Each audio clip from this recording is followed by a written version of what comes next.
What's going on, y'all? Rob Anderson, Power Wash, Salisbury, Maryland.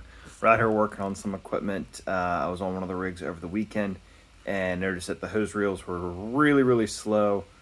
It's basically not working and whatnot. And so wanted to get them to go. We got some Titan reels. Got different amount of wiring stuff. This one's still using a solenoid. This one, no solenoid. It's literally just all through that switch. And we do have the circuit breaker on there. One of the things that can be really frustrating when you're trying to solve electrical issues, why is this not working, whatever, you kind of have to work through that process. First things first, I went ahead, we've got our battery that's back there. It's hooked up to our GX690, and we hadn't had any real issues with it starting. So I wanted to go ahead and kind of assume that issues would be over here, but I did throw that battery on a trickle charger. Just brought it up here, hooked it up to it. So that eliminates one of the big things that you can run into. It's just, it could have a bad connection to this 690, so it's not getting as much, recharge as it's going. The other thing, we just bought a new pressure washer. So that came with a brand new box, or brand new battery, sorry. And we also made sure that charge was good there. We made sure charge was good over there. But what I want to show you here is we made mini jumper cables. What this allows us to do is to basically hook two positive and negative terminals there and then test different connections. See which way, so if we go ahead and ground it and we check to the back of the switch, does that work? If we put it on where the power is actually coming in, we can go ahead and kill all power. Right now I could do that and nothing going there. So I can actually hook positive power to right here.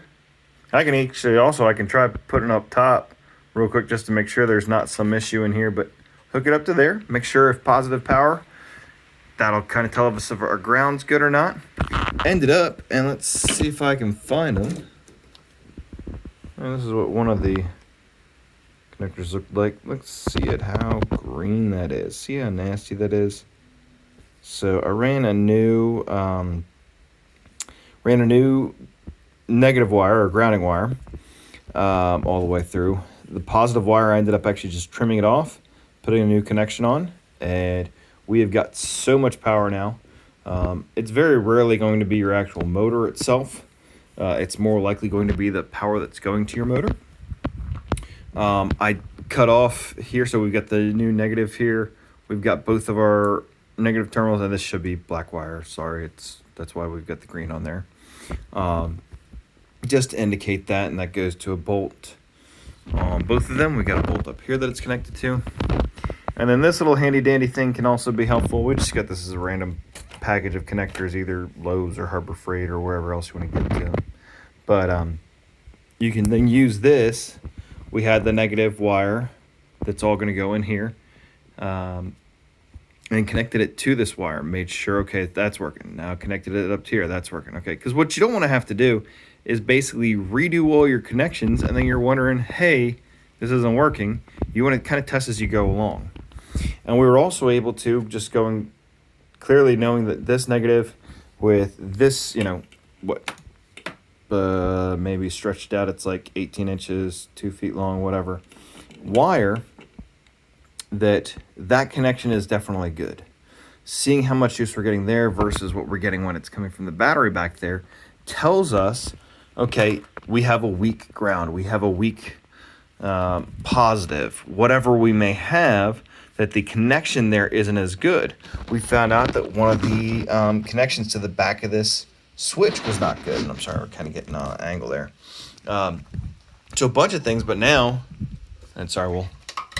that. I mean, it was slow as all get out. I mean, it was like barely like that, where you're basically like practically feeding the hose to the hose reel to like, hey, just keep spinning. I'll go ahead and get you wound up one way or another. I'll give you the hose. Just keep spinning. Feel like I'm Dory saying just keep swimming. So anyways, that's been a big help. Again, little jumper wires, and then kind of going through that process. Wiring can be very challenging. We're going to actually be throwing some different switches up here soon. We've got some not a relay, but something else that we're going to put in here to basically be able to take that heavy dose of juice that's coming from the big 12-volt battery, big deep cycle marine battery, through all this. Because some of the wiring, especially this we've got some nice 10-gauge wire. Some of the other systems that we've had have got much smaller gauge wire, and it doesn't seem to hold up well. And also, one of the other issues that we had was we had some solid core wire, and it actually had come loose out of here. So it was actually, or it may have been this one down here, whatever. One of them was not all the way in, and that's going to cause issues. So we're back up and running, and mix reeling it nice, and that's what a beautifully rolled single section of 300 feet hose should look like. Have a great night. See ya.